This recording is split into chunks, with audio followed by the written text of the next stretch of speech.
major challenges for women are often the same over time.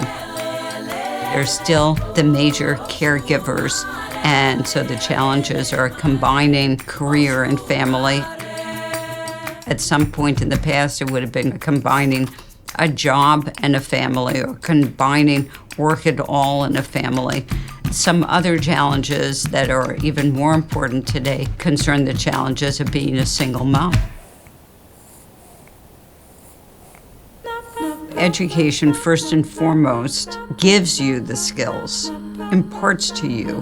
Hopefully, you absorb them, you learn, you're a changed individual, you can do something.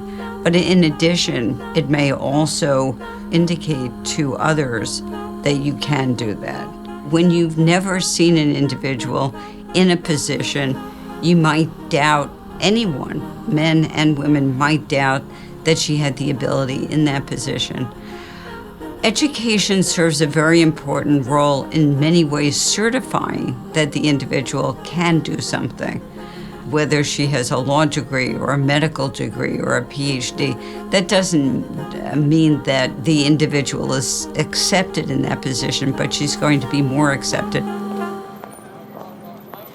My interest in education really began when I was studying the female labor force, and I realized that one of the most important changes that brought women into the labor force was the rise of white-collar work, the rise of ordinary office and clerical work, and that would also include teaching, for example.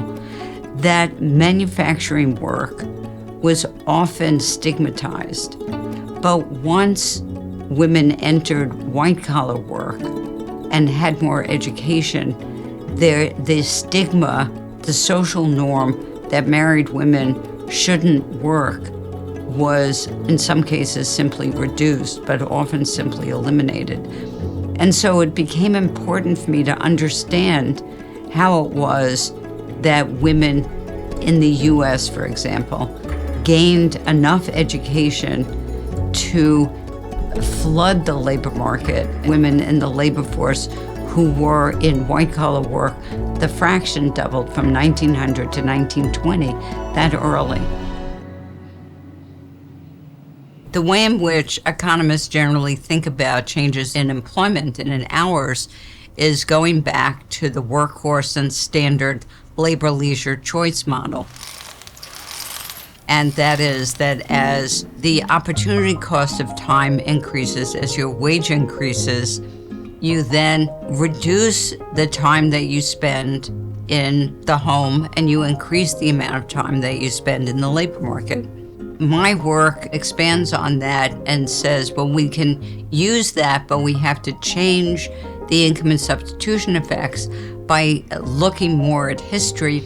So this sort of combines two ways of thinking about the world of work, both this sort of standard, what we might call the neoclassical model, and also a sort of less standard model in which we think about social norms and stigma.